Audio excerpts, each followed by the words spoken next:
Good morning, madam. I am C.H. Grishma. Good morning, madam. I am M.A. Krishni. We are from Jeevigudam School. So, as you all know that schooling is the first stage of everyone's life. That schooling should be filled with great memories and a happy and positive approach towards nature.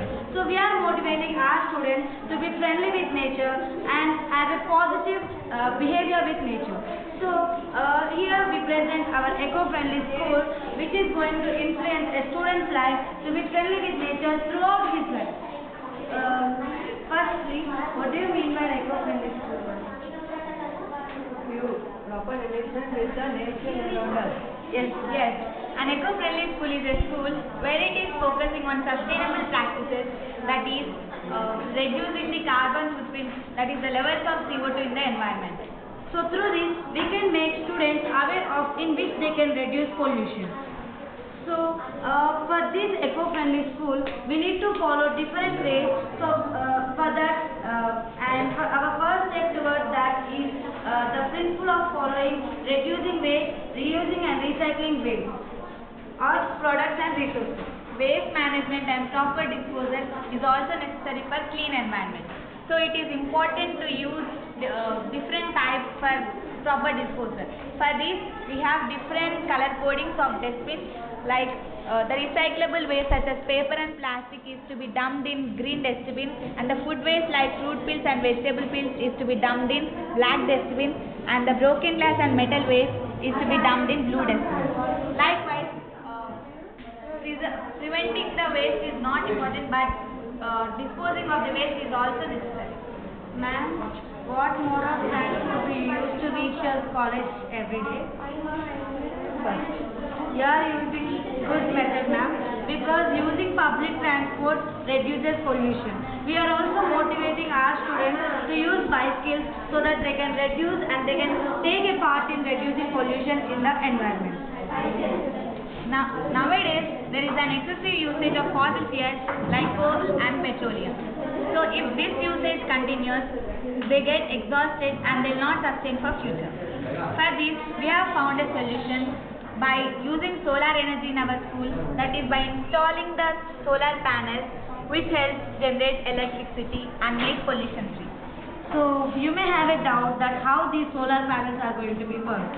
These solar panels are made up of sandwiching silica and silica boron layer and silica arsenic layer, and we have solar cells in the solar panel which they are going to absorb the photons of the light and they convert it into electrical energy by the mechanism of photovoltaic effect, and that electricity is used for household works and used for earning electrical appliances.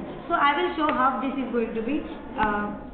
So as there is less availability of sunlight here, we using this light, and when we incident light on these solar panels, the light will, the bulb will glow. I think you can observe it, ma'am. So this is also a solar lamp. This is the solar panel which we keep under sun, and it is going to be charged for 1 hour or 2 hours, and it will give more or less 1 week, ma'am, if you charge for 1 or 2 weeks. So like this, we can implement in residential schools or even some students, because in rainy season so many students are suffering from less electricity and they have lot of homework to do, but there is no light. First, I suggest the government to provide these solar lamps for every student so that they can use in rainy season or whenever there is a power cut in their homes or in a school. So likewise, like solar energy, wind energy is also another renewable energy which generates electricity. This is a windmill, and if we apply mechanical energy to this, it converts into electrical energy and produce and make the bulb glow. So here the dynamo converts mechanical energy into electrical energy and produces electricity. So this is also not enough. We need to have a compost bin which will reduce waste in our school. Like we will get like green waste or dry leaves, or even we get kitchen waste. that we are going to dug a pit and we are going to deposit all these materials like layers, and alternatively we are going to deposit soil, and day by day we are going to add moisture to this. We used gunny bag which will maintain the moisture, and these anaerobic bacteria present in this compost will decompose all the materials and forms an organic material which is also very useful for our kitchen garden. Nowadays the major problem is adulteration of food, that all students or even so many people are suffering from that. So we prepared our own kitchen garden which will help all the students for having a proper meal and a healthy meal, which is that food is very necessary for a living and human being. So that's why we prepared kitchen garden, and we use that compost as a fertilizer instead of chemical fertilizers, as chemical fertilizers are very harmful to this nature and for human beings also. And Here, percolation pits are there. It is also a water conservation technique, and it recharges the groundwater and increases the groundwater level. so another way of preserving rainwater is rainwater harvesting bucket. We used plastic, but it is necessary to show them the students because we can't use metal here. So in real life we can use metals, ma'am, instead of this plastic, and this plastic also recyclable, ma'am.